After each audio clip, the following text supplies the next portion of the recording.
kilos ng mundo sa kung ano lamang ang kaya ko.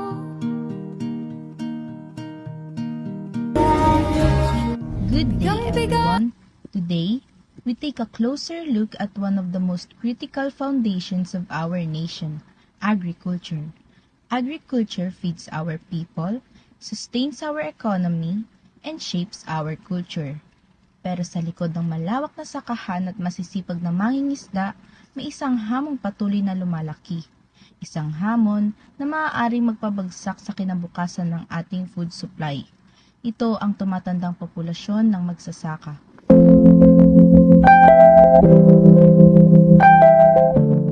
Habang tumatanda ang ating mga magsasaka, mas kaunti ang kabataang pumipili ng agrikultura na kurso. Para sa marami, ang pagsasaka ay tinuturing na delikado, nakakapagod at hindi sapat ang kinikita para sa isang matatag na kinabukasan. Ngayon, suriin natin bakit lumalaki ang agwat na ito at ano ang mga nagaganap na pagbabago sa ground level.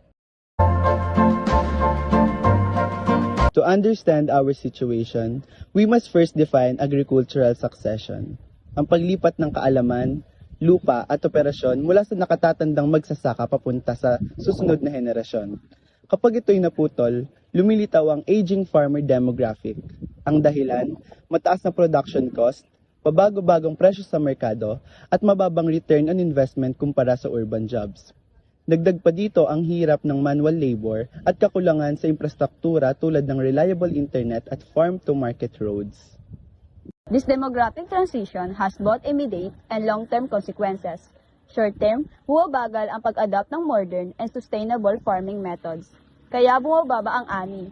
Long-term, nanganganib ang national food supply, lalo na ang mga pangunahing produktong umaasa sa matatandang magsasaka. Sa ilang probinsya, natutuyo ang produktibong lupain dahil ang mga tagapagmana ay nasa syudad at hindi kayang pangasiwaan ang kanilang lupaing minana. An example of this is the young population because fewer and fewer people are interested in farming due to manual planting methods in our country, low income, and lack of modern technology. This is unlike other countries such as Japan where capital-intensive and high-tech farming is used, featuring farm machinery, automated irrigation, and smart technology, making production more efficient and encouraging more young people to enter the agricultural sector.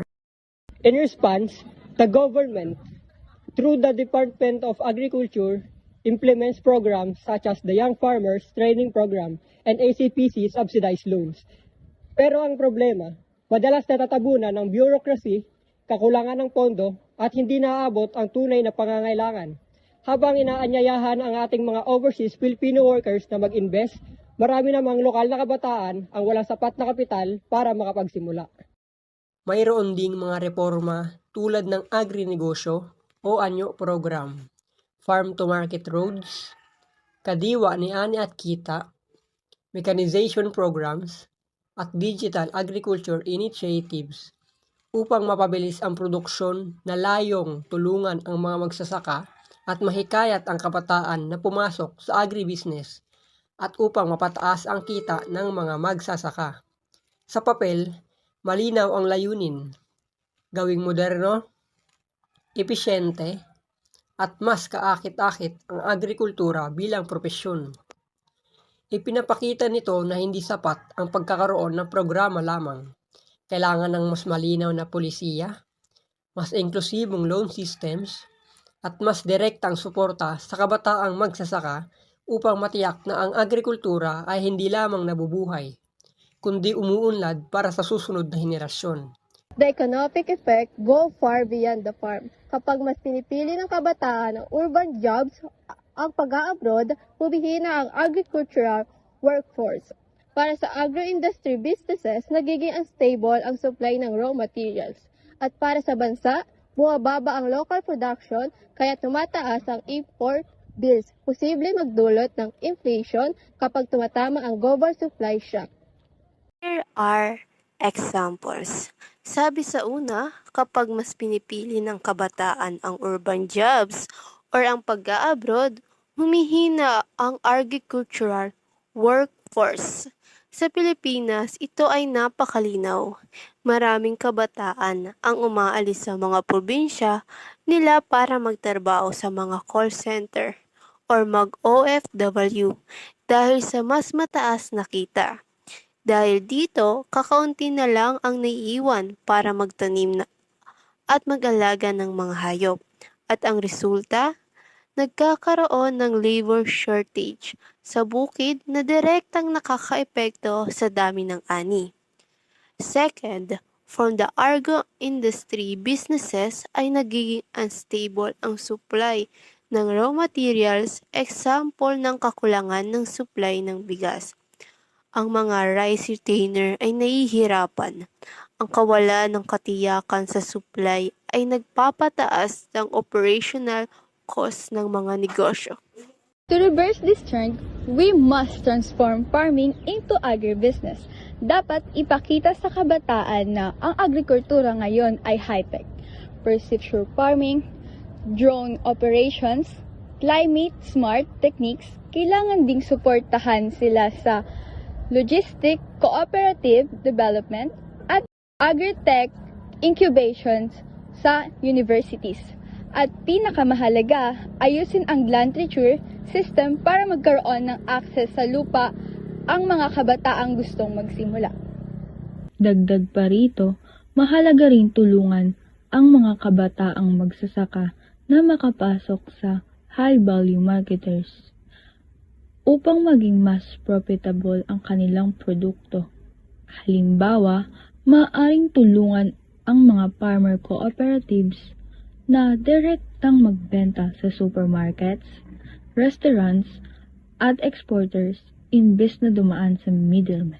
Sa aspekto ng teknolohiya, ang paggamit ng drones para sa crop monitoring at mobile apps para sa weather forecasting at market prices ay makakatulong sa mas tamang desisyon sa pagsasaka. Sa ganitong paraan, ang agrikultura ay hindi na makikita bilang subsistence labor, kundi bilang isang sustainable, innovative, at long-term career para sa mga bagong henerasyon.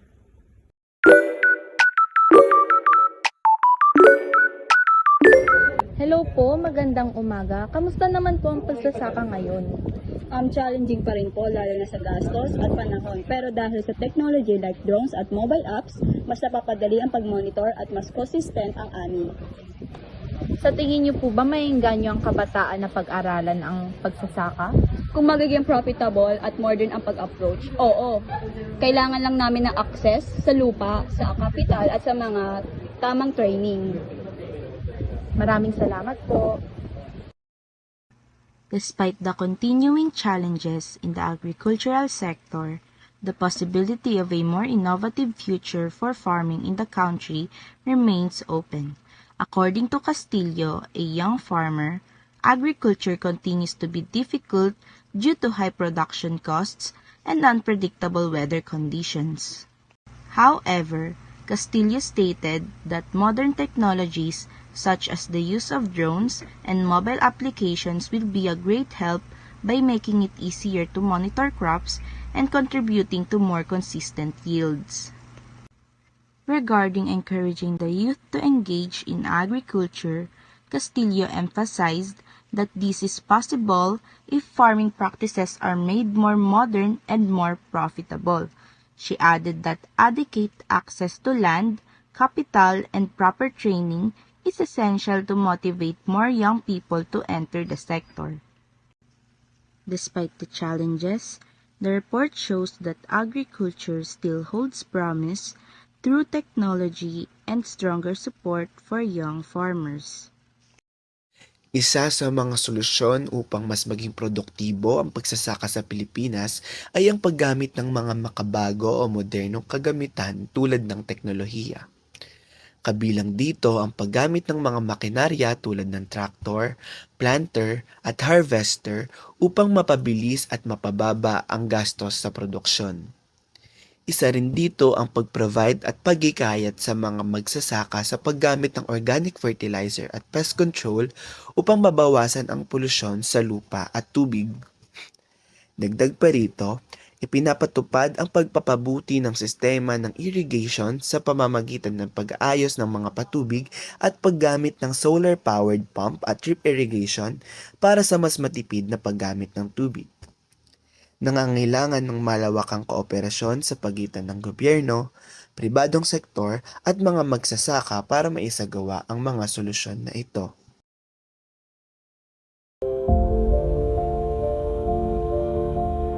In summary, the Philippines faces a critical challenge, an aging agricultural workforce, and the youth sector hesitant to take their place. Nananatiling mababa ang kita, mataas ang risk, at kulang ang rural infrastructure. The solution calls for a shift in mindset. Agriculture must be seen and supported as a modern, profitable, and technology-driven industry. By empowering young innovators with access to land, capital, and agri-tech, we can build a stronger and more resilient agricultural sector for the next generation. Thank you for watching. Ngayon ang tamang panahon para kumilos. Hindi lang ito responsibilidad ng magsasaka, responsibilidad nating lahat. Sa mga kabataan, huwag matakot pumasok sa agrikultura. Hindi na ito tulad ng dati. Ngayon, may technology, innovation, at negosyo sa farming.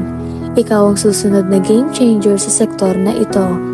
Sa pamahalaan at pribadong sektor, patuloy nating suportahan ang kabataang magsasaka sa pamamagitan ng akses sa lupa, puhunan, training at agri-tech.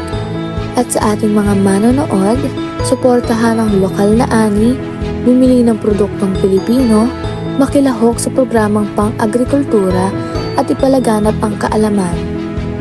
Kung gusto natin ng ligtas na pagkain at matatag na kinabukasan, simulan natin ang pagbibigay halaga sa agrikultura. Ngayon, hindi bukas. Maraming salamat at sama-sama tayong magtanim ng pag-asa para sa susunod na henerasyon.